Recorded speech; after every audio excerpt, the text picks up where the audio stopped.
going to put on a simple couple of minute recap video of our mission trip. Here's what's going to happen. We are, the team that went with me is going to be sharing some stories and some reflections from our time that we went down to work with Open Arms Mexico in Camalú. And we're going to be sharing a few stories and things. We wanted to share with you, though, before we do that, a little bit of a video recap that just gives you some of the pictures and some of the things, an overview of it. And while that video is going, I'm just going to ask the team that's here today to come on up during that video and have a seat. So if we can go ahead and kill some of these stage lights and turn that video on, that'd be great. Thank you. Watch this.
One, two. Hey, there I am.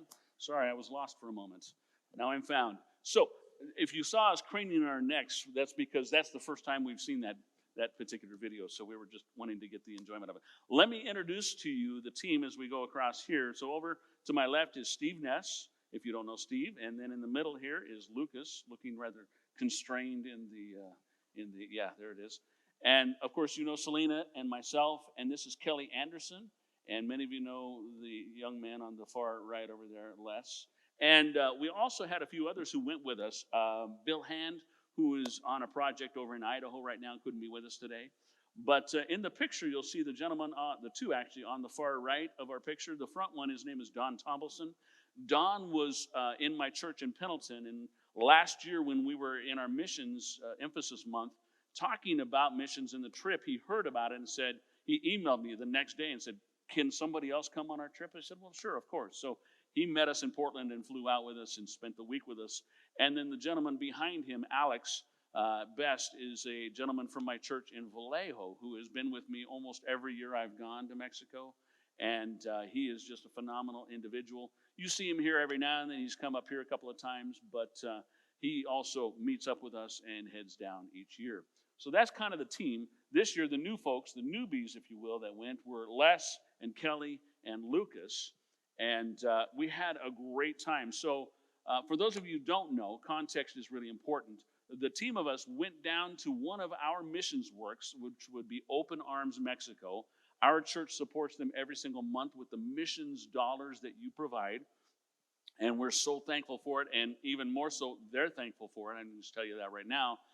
And we are able to continue to do that each month because of your faithful giving.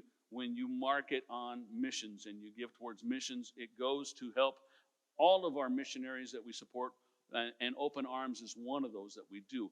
I do want to challenge you. I've noticed over the last couple of months, our missions giving is down a little bit. So if you have been giving and maybe you might have set that aside or forgot about it, just encourage you to step back into that, because our missionaries who are out on the fields are relying on that. So we really could use that, and that would be very, very helpful.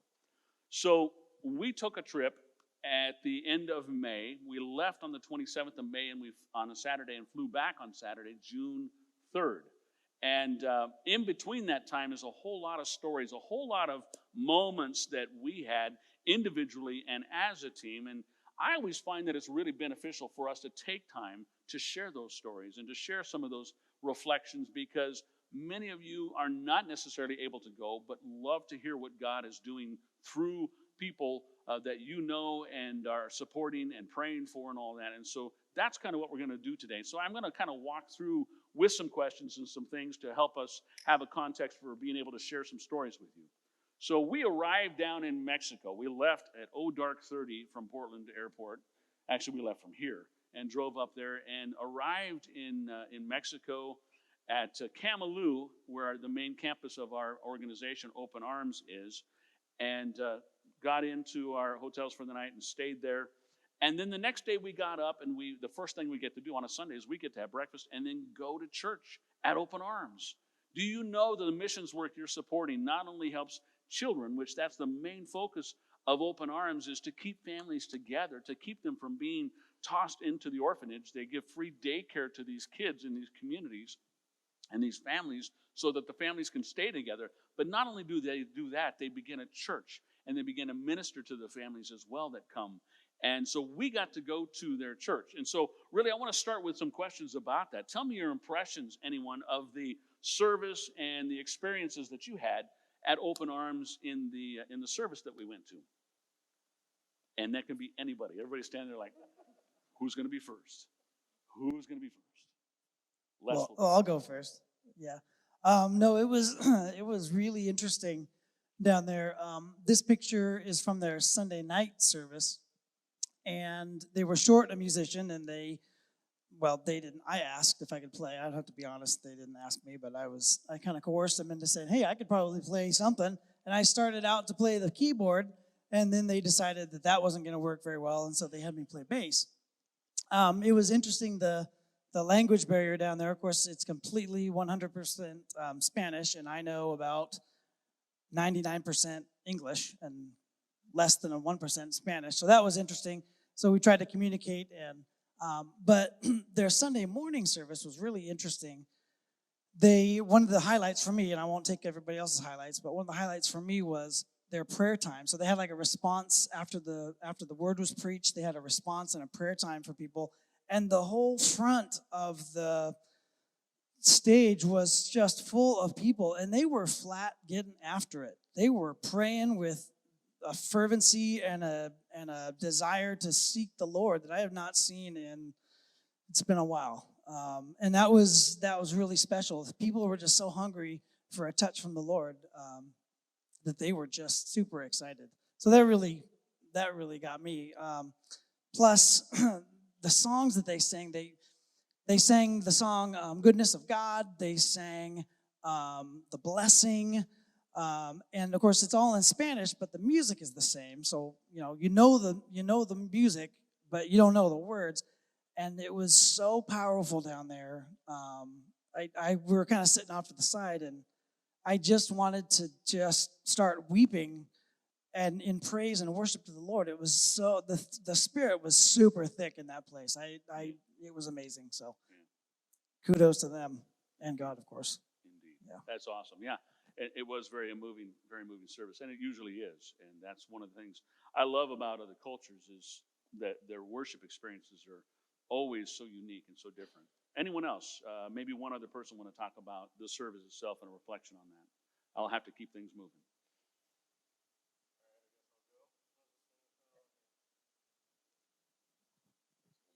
I'll use this one. Hello. Okay, there we go.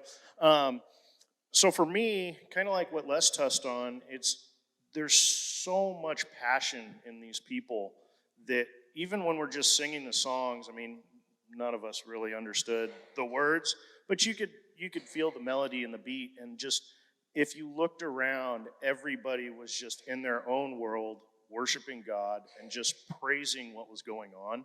And you could, like Les said, you could feel it. It was thick inside of there. And it was very moving and emotional, and you could see on just everybody in the group's face, it just something that you don't typically see here that for me personally was just, it was incredible. I mean, I had chills the whole time. I was choked up, and I was like hiding in the corner so nobody would see me. And it was just so passionate, and they did like a blessing on 2 children. And that, I think, got everybody in the group. We were all water-eyed, and it was just phenomenal to see such passion out of people.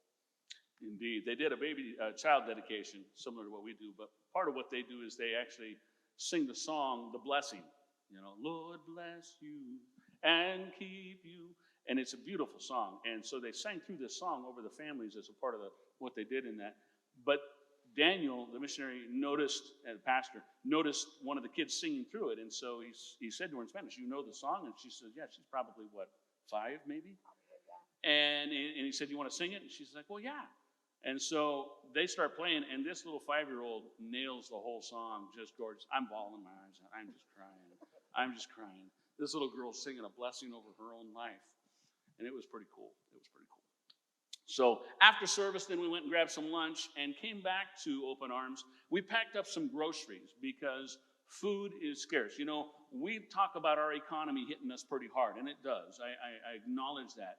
And in talking with Heidi and Daniel, the economy in America hits the economy in Mexico even harder. Do you know that they're paying over $5 a gallon for gas right now? And the average person makes $25 to $30 a day in income. That's their average income. And so it hits them really hard. And so one of the things we try to do every year is we go out and we hand out groceries. And we do that by breaking into a couple of teams, and then we head out and we say, now we just pray and we say, God, show us who you want us to go to. Show us who you want us to share some groceries with. And you know, then each one will ask, you know, where do you want to stop? And they'll be like, let's go over to that one. And so we do that, and we go and we meet with people. We get to, if we ask if we can pray with them. But I would love for maybe a couple people to share for themselves what that was like for them, you know, going door to door, handing out groceries to the families. Anybody want to share that maybe hasn't spoken yet? Well, we've done that a number of years, and it's always a blessing to see. I guess it's interesting how the Lord works as we're driving through down this bumpy dirt road, which is a good 4-wheel drive road around here. You turn left or right off the main highway, and it's all dirt. So how the Lord just impresses on you, and you get the impression that I need to stop right here. And when you go knock or holler for someone to come out, they'll come out and they're a little shocked. There's a bunch of Americans standing there wanting to help them. And there's always a huge need. And it's always just a blessing. When one guy, he'd been in the area for about 3 years, and he lived in a camp trailer, wasn't it? I think it was. You know, kind of like some of the homeless campers around here and stuff you see. He was super thankful, and that night he was at church, and he had never been there before. So you really see that you get to reach people, and they're very thankful. Yeah. Anybody else want to talk about grocery distribution or anything, reflections in there? Well, I guess I'll go. I think it's, I'm going to try not to cry. I know that feeling.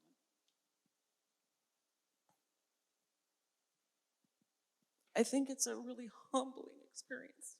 Yeah. The people and the conditions that they live in it's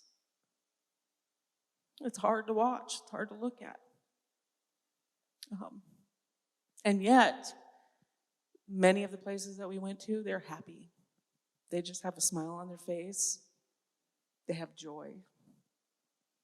And I guess for me, here in the United States, sometimes we have so much, and we're not really grateful for what we have.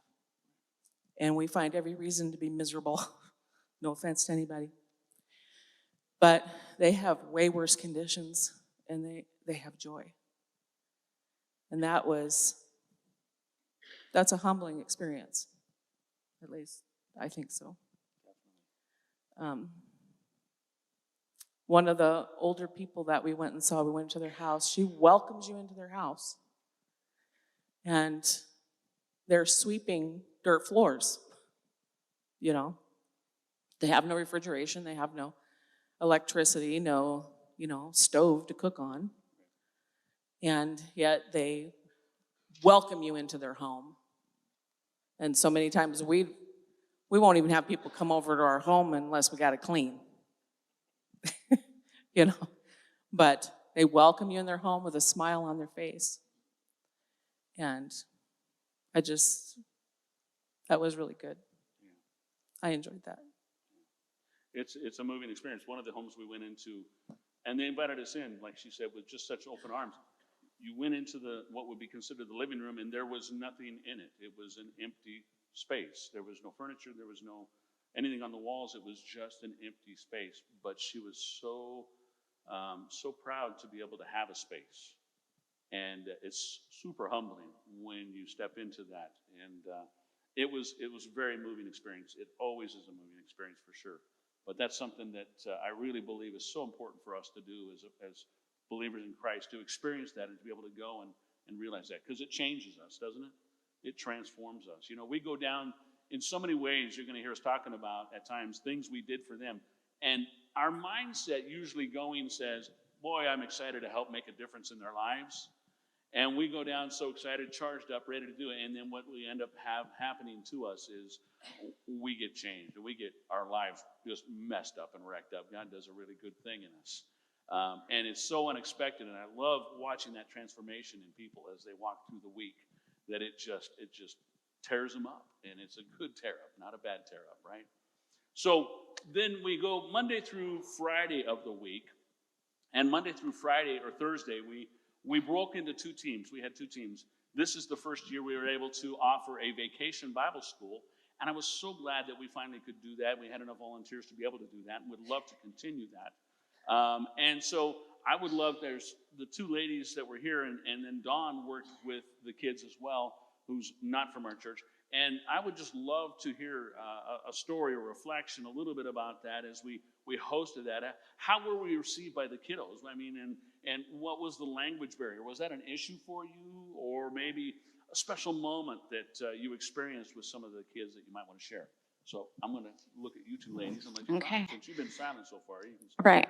I have so much to say about VBS, so I'll keep it brief.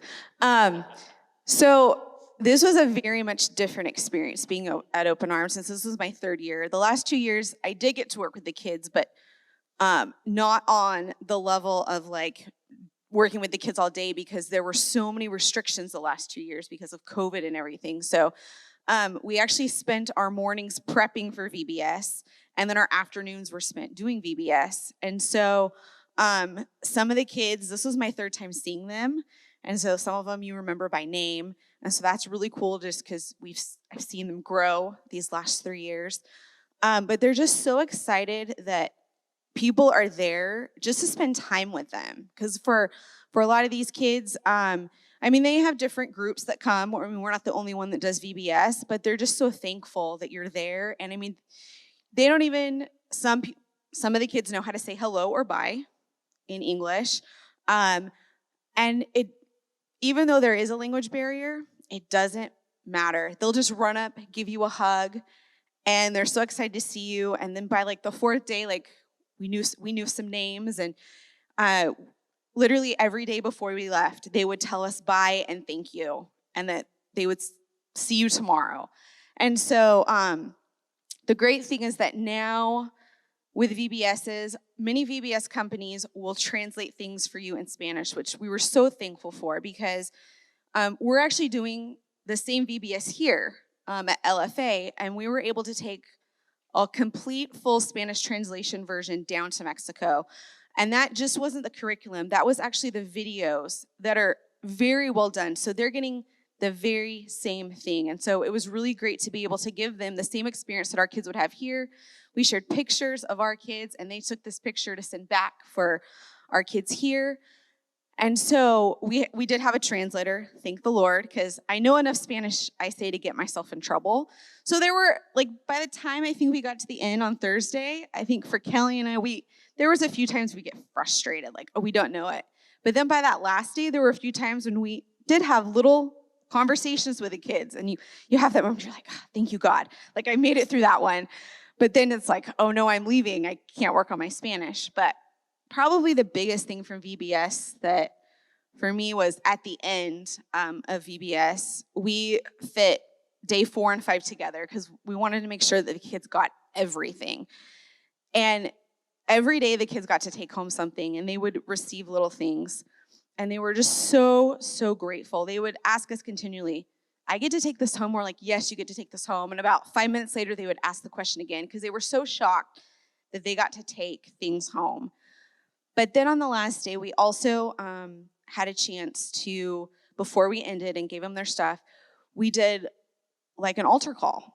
You know, we gave kids a chance because they had been learning about the different stories from the Bible. And honestly, like, I got teary-eyed and I couldn't even count how many kids raised their hand, but there had to be over 10 kids that raised their hand and said that they accepted Jesus that day. And that was the greatest thing ever. Kelly, what do you got? Anything left? Was there anything left? What I noticed about the kids is that they were so excited to learn. They were so engaged in everything. They didn't seem like they were bored. They didn't seem like they wanted to go home. They weren't being ornery little kids, I guess I want to say. But they were just great. They were just so engaged, and that really impressed me. They wanted to learn, and they were excited to see us. And it was all age groups. It was from the littlest one to teenagers. None of them got, lippy or mouthy or anything like that. They were very respectful, and that was impressive to me. Nice. Very nice. The other team, so these two and one others were in Vacation Bible School Monday through Thursday. The rest of us then drove 45 minutes down to Los Pinos, and we spent some time doing some work there on the new campus, which you've been a part of, helping to support that and getting it ready. They've been working on it for a couple of years, and they're actually, I believe it's next week, they're doing their launch on the Sunday of the church. The funding has slowed down a little bit, so they have not been able to continue to get the campus ready like they wanted to. It's slowed way down because there's not money to do that. And so they're launching the church, though, on this coming Sunday. I believe it is next week. And so that's an exciting thing. But guys, tell me a little bit about what we did down in Los Pinos, maybe how that affected you, your first impressions of the campus, or for Steve would be second or third impressions because you've seen it from a dirt floor, from a dirt ground to whatever else it might be today. And, what do we do? What were we scheduled to do? Those kind of things. So guys, talk to me a little bit and split it up amongst yourselves. All right, I'll start.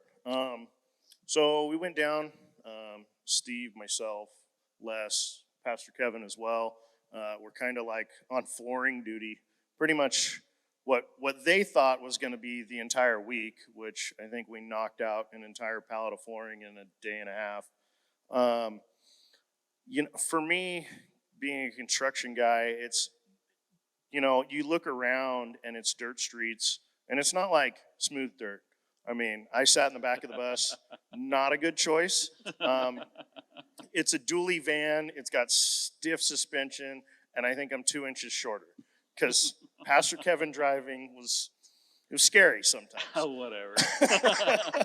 And so you see just not a whole lot. There's no sidewalks. There's nothing like that. I mean, there's a dog at every corner. And then you come along and you see the Los Pinos campus, and it's gorgeous. I mean, it's got really great like entryway to it. We were looking at how the doors were made and things and the gates, and it's gorgeous. And I mean, when you compare it to the things that are around, it sticks out in a good way. For that community, I feel like it's kind of like a light shining in the darkness. And you know, it took a lot more prep on the concrete side to get to where we could even put flooring down. I think we all spent probably 4 hours scraping one floor. But it was fun to me. I mean, you know, I do concrete all day, every day. And to kind of change it up and do something else was a lot of fun. I was very humbled by Les's ability to lay flooring. And, you know, Pastor Kevin's right behind him, and I'm like, well, what do I do? And they're just sending me cuts.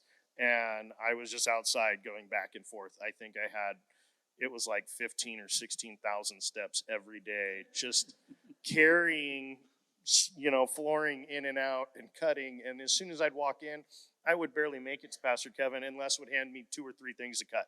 I need these, cut. And I'm like, okay, you know, and Steve's like meeting me halfway with cuts and things, and just doing that. And there was another team there that was painting.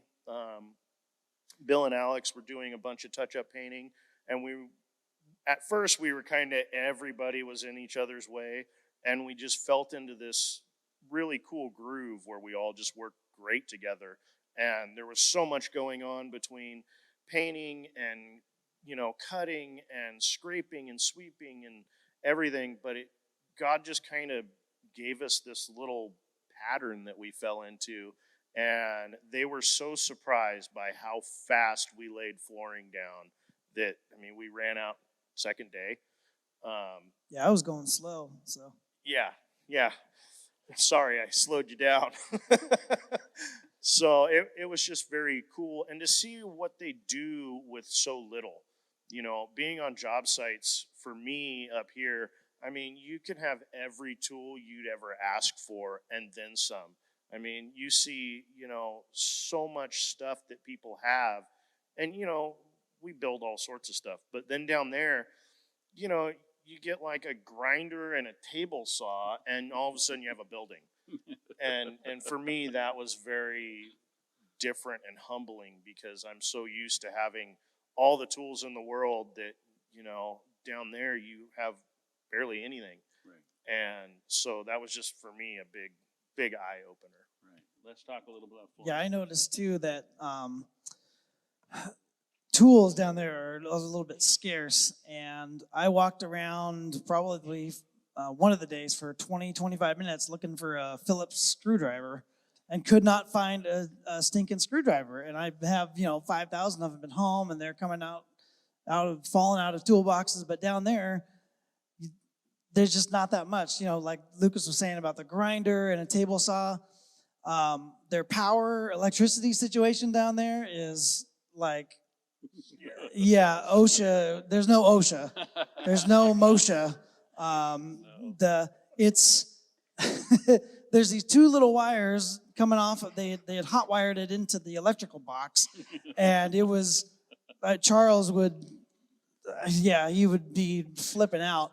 But they're running these little wires, and of course, every time the table saw would start, the table saw would, instead of, you know, when you flip the switch here, it goes and it's on. Down there, you flip the switch, it goes,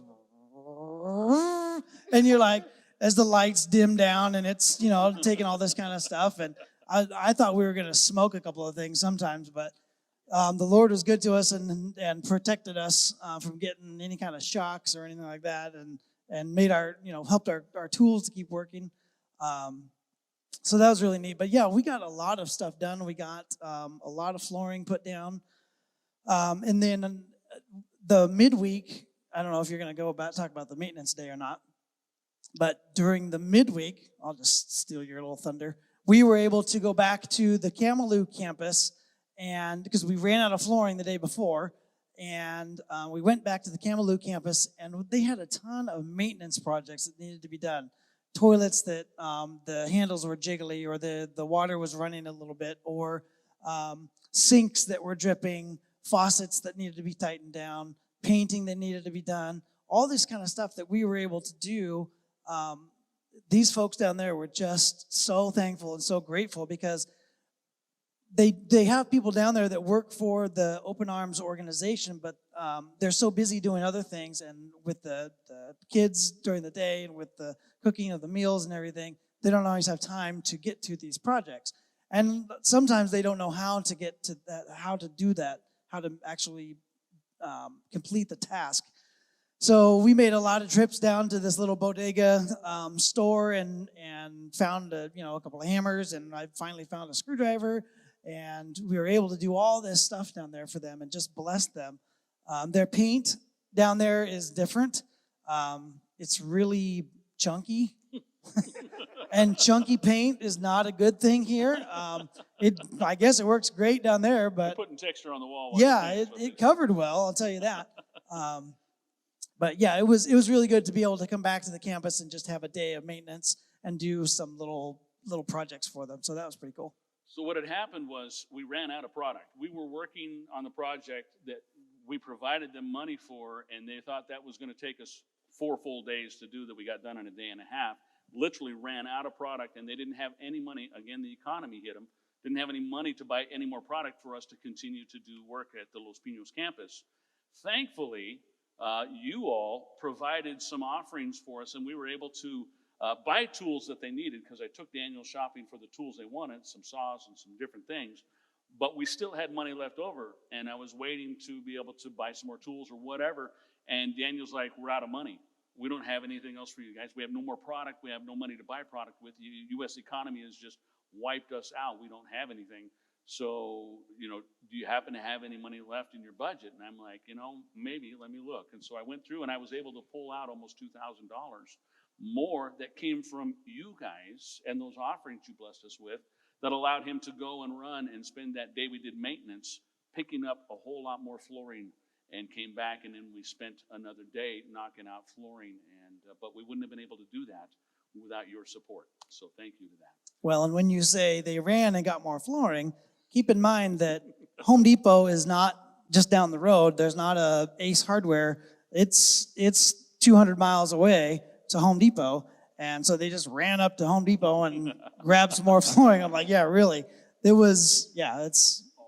left the night before, the night that we ran out. They left and went up there and to buy the flooring, and the next day that we spent doing maintenance, and couldn't find it at Home Depot. So they had to go up further to another Home Depot and found the flooring, and through all of the mess and all of the problem getting it all together, and they didn't get back until late that evening, that day. So it took them essentially about 12 to 14 hours to run out to Home Depot. So yeah, be thankful that it's just Albany, folks. Steve, tell us a little bit. Well, it was really neat to see the first year we were down there, they got the property one day when we were there. And there was a shack at best and a couple pregnant dogs running around, and it was nasty. But can look at it now and how beautiful they've turned it into, and what it's going to mean to that village. Los Pinos is super poor. I mean, Camalú seems like a little bit nicer town. Mm-hmm. Los Pinos is pretty rough, super poor. A lot of you'd think we have immigrant workers here. They have immigrants that come from further south, Central America, and from like the Oaxaca region and things like that. And they work in the fields, and that's what they do. The electrical, less. It was great this year compared to before. Yeah. Yeah. It's improved, huh? Yeah. We upgraded the wire, a little bit heavier gauge. So, but no, it was just amazing to be able to do that.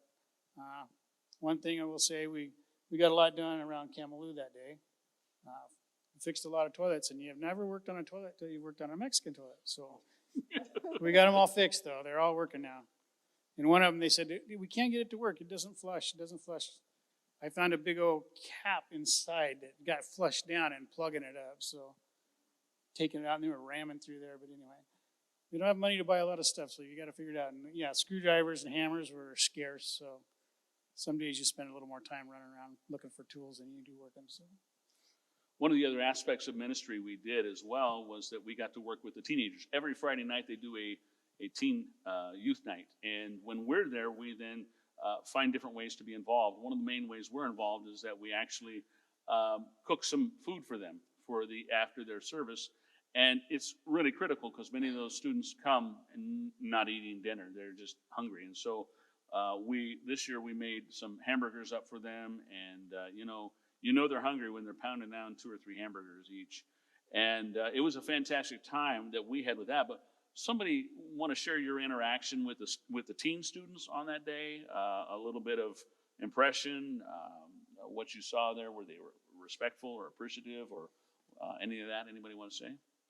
Yeah, those kids there they're really appreciative of whatever is in front of them. They don't have a lot. So when someone comes in and hosts something like that, they're just super thrilled. And I know towards the end of the evening, we had a lot of burgers left over.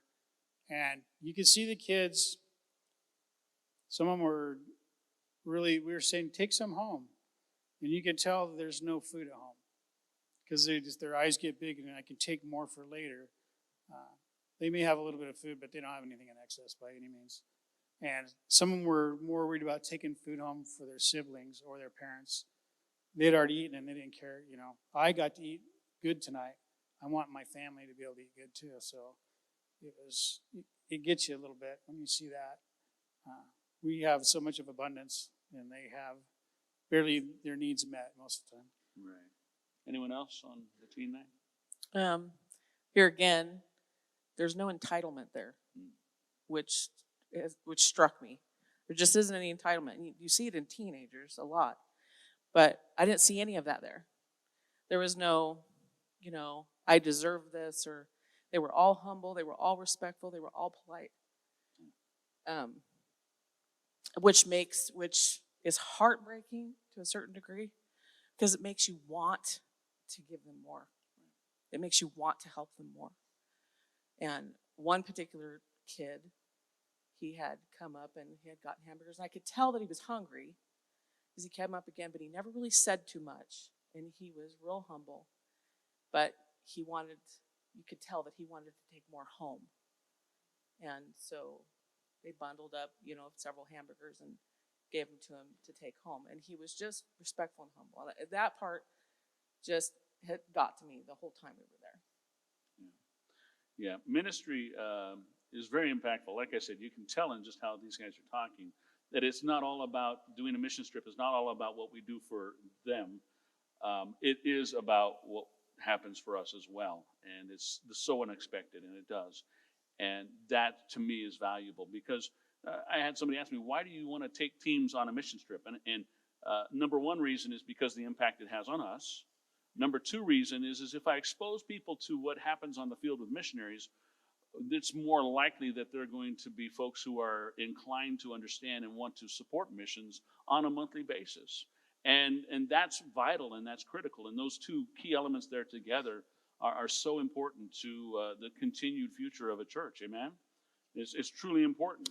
And so those are reasons why. Now, I know there's a number of questions that people like to ask or would like to know information on. So I'm going to give you what I would call information. You didn't raise your hand? Can you share about what Camalú does in Cuba? Oh, actually, are they still there? Yeah. But they have a presence. So we have our missions organization called Open Arms Mexico in Camalú, Mexico. The really cool part about this is our missions organization put together a team to go do a missions trip, and they just got back from Cuba. They went into Cuba for a trip and spent a week there ministering to the Christians there in Cuba. They can get in there, we can't. They speak the language we don't. And so they literally raised the money and took a team into Cuba for a week to minister down there. And it was just, we were able to see some of the stuff on Facebook.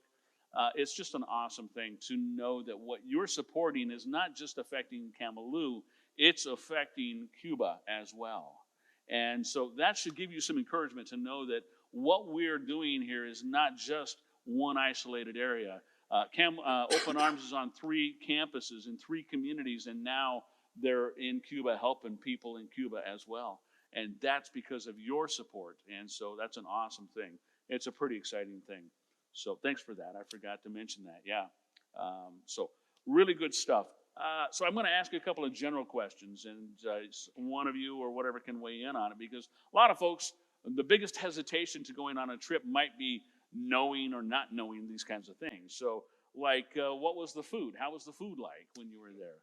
Oh, Lucas just shined up on that one. Let me get in on this one. Woo. Oh man, the food. I love food. I mean, it's no shy thing. And Pastor Kevin mentioned while we were there, he goes, "I didn't realize you were such a snacker."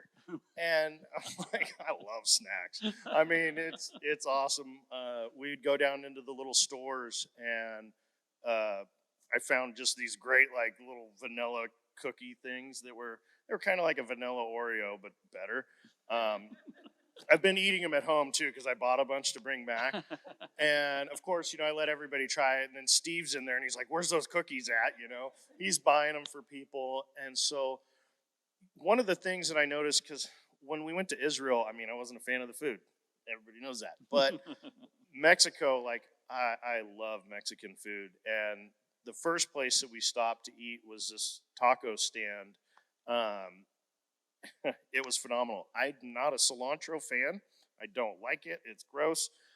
But there, they throw it on the tacos, and it's the only way I can actually eat it. And I enjoyed it. It was like, can I get more? Can I get more? Bill's, of course, he told me to say that, he didn't realize, beans for breakfast, beans for lunch, beans for dinner.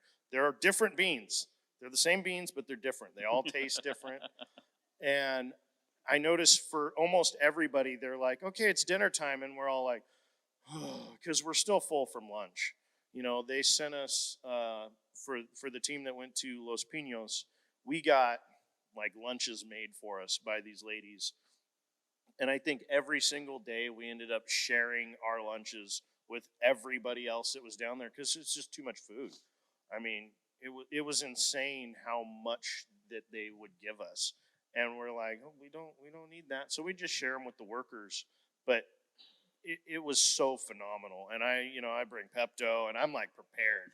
And you don't need it. I mean, you don't. It was phenomenal. Everything I ate, and you feel bad. You don't want to like not eat all of it because you look around and not a lot of people have anything anyway.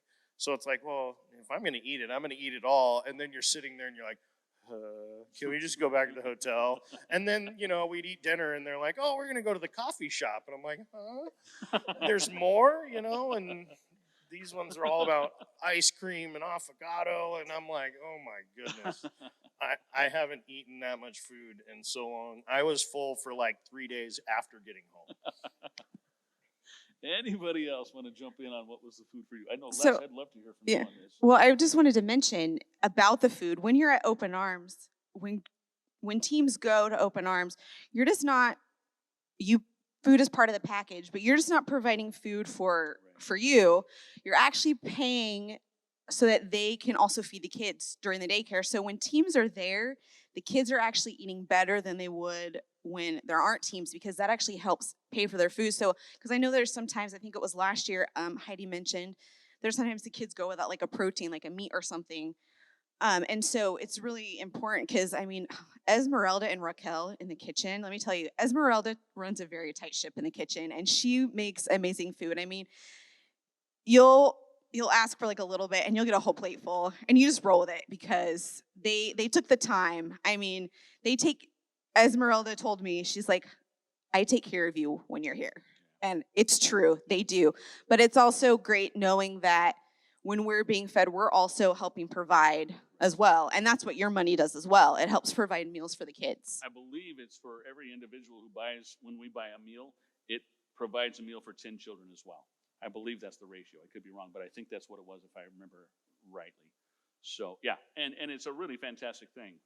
They actually have cooks on staff who are there, and they cook all week long for the kids. They get breakfast and lunch every day of the week for those kids in the daycare, and so then they're cooking for us as well. So they're very well versed on it. Well, Les, talk to us about your food issues. I mean, your food. My food issues.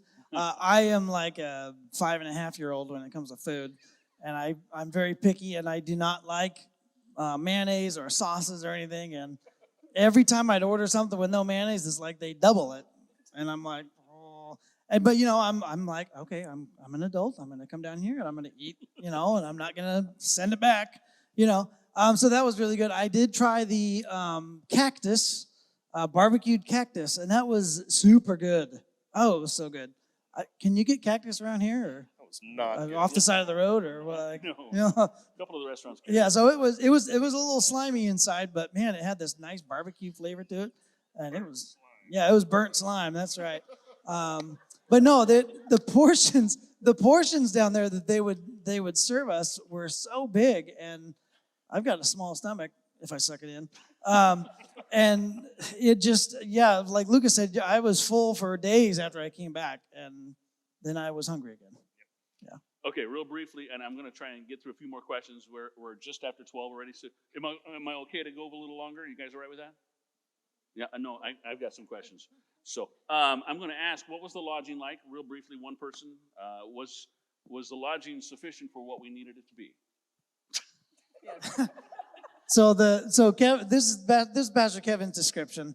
He goes, yeah, it's like one step down from a Motel 6. I'm like, oh, okay, sweet. So we get there, it's like a Motel 0.5.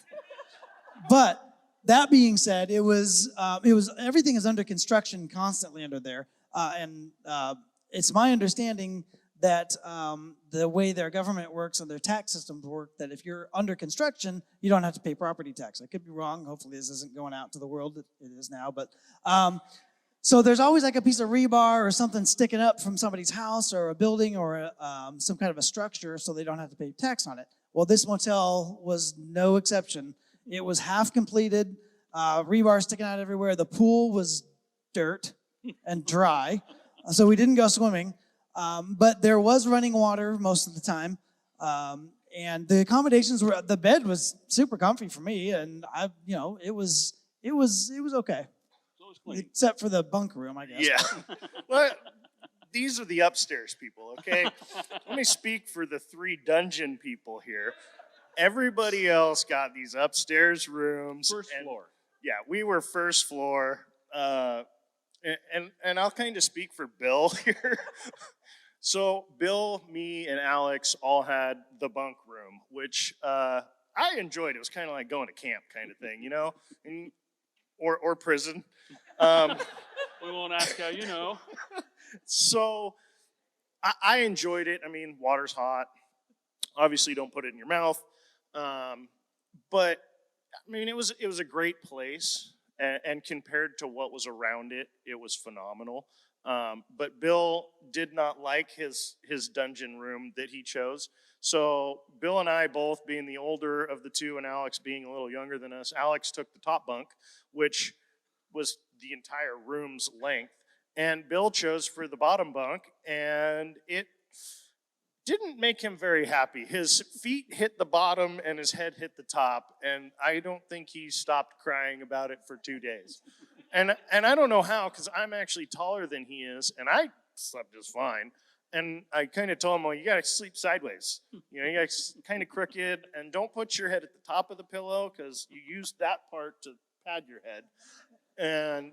But it was a great experience. You know, I know Bill pretty well, but Alex I'd never met, and I think by the end of the trip it made us all closer, and it was pretty phenomenal. For me, I wouldn't trade that room for maybe one night for like she had like 2 kings in her room, and she wasn't even using them both.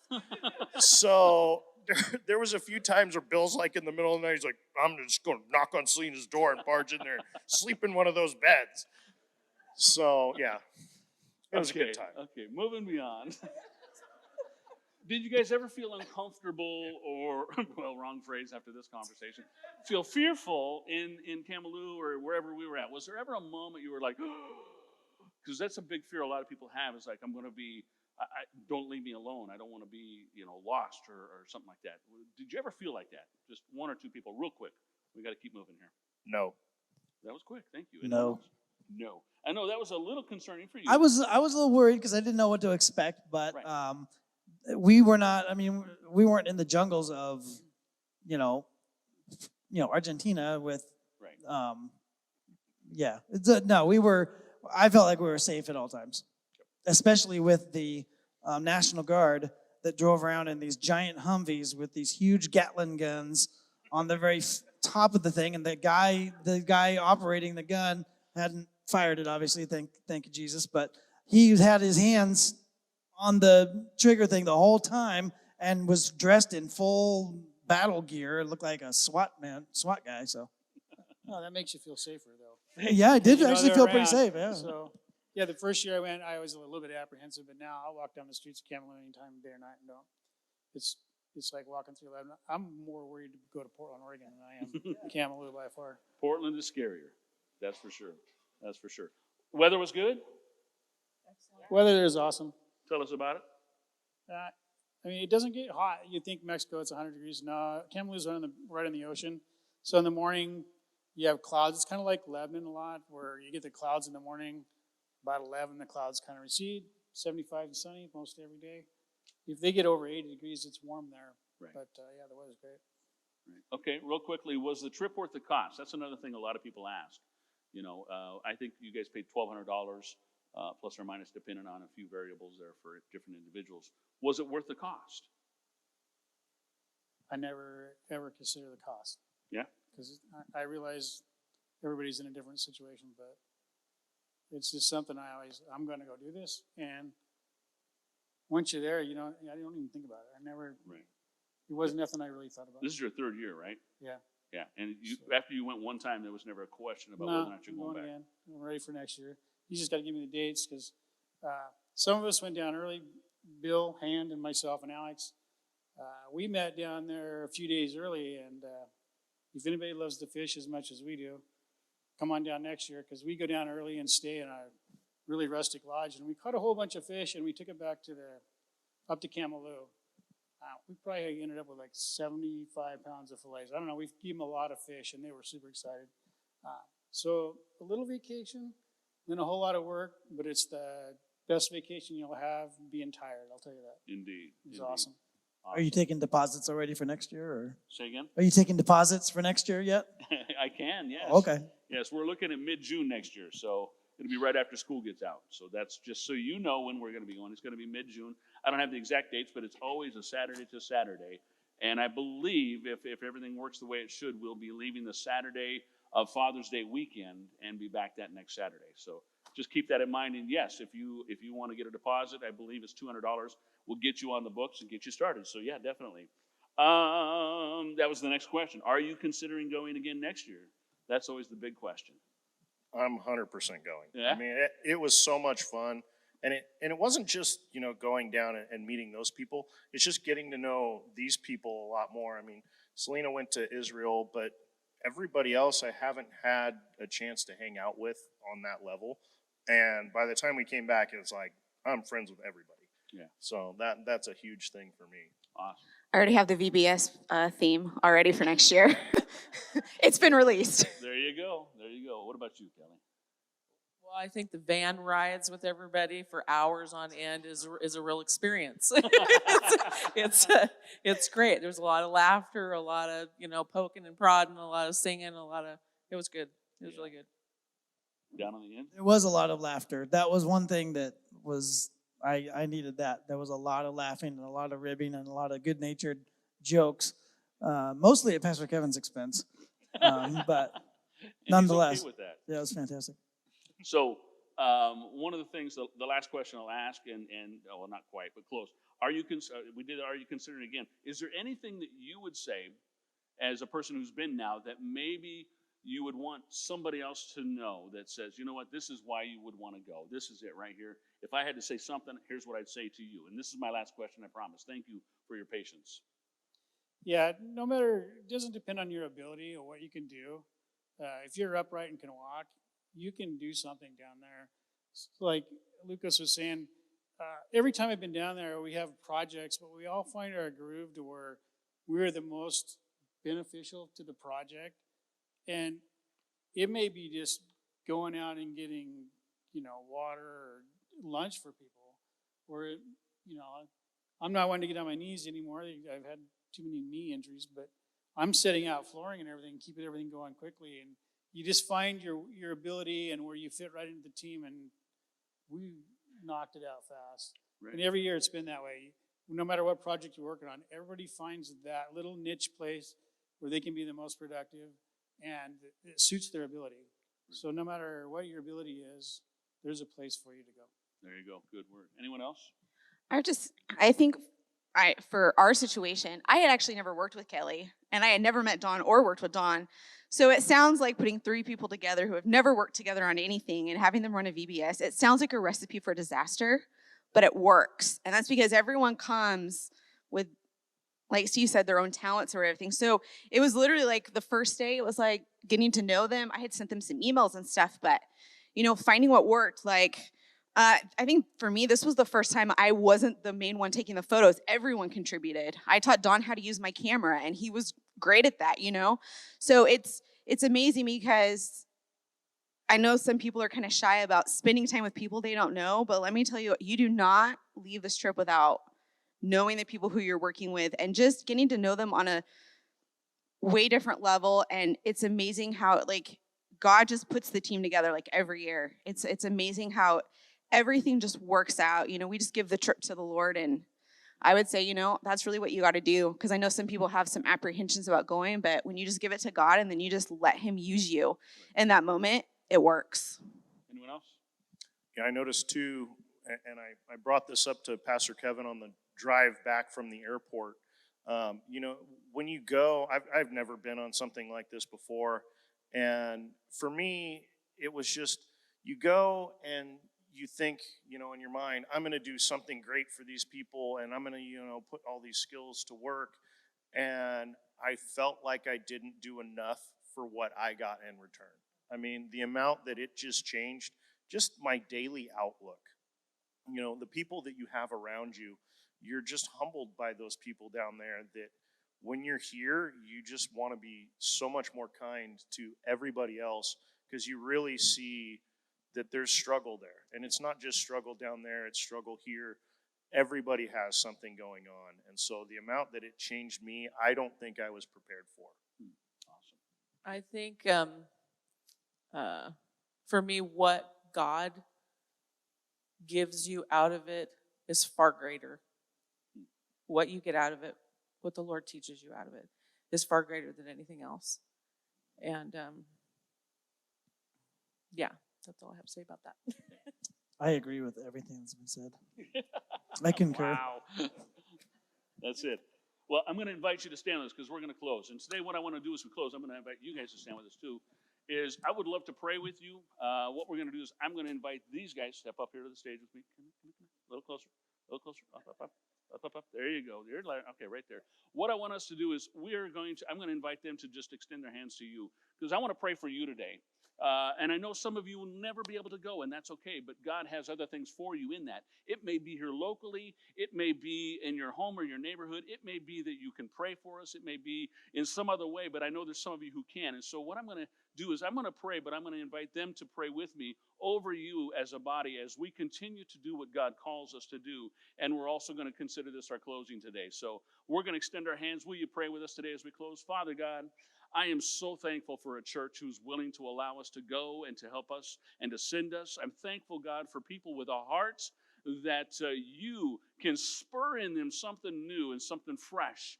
God, out of that comes amazing things, Lord. Not only amazing things within the individual, but what their heart is to come back and do in our community. So, God, I pray today that you would just encourage them. Lord, not only encourage them, but Father, bless them as they have prayed for us, as they have financially supported us. God, I pray that you will bless them as some of them are preparing in their own hearts to go, that you will pour out on them, Lord, the desire and this thing that they need to be able to step over the threshold that some of them are being held back by. But God, most of all, I pray that we would be able to do the same idea of what we do in a foreign country in our own community. God, that takes each and every one of us. It doesn't have to go out of a country to make something like this happen. Let it begin here, Lord, in our community. Let it begin in us. Let it begin at Lebanon First Assembly and move across into our community and communities around us. Father, I thank you for what you're doing. I thank you for what you're going to do because, God, I believe that greater things are yet to come for us at Lebanon First Assembly.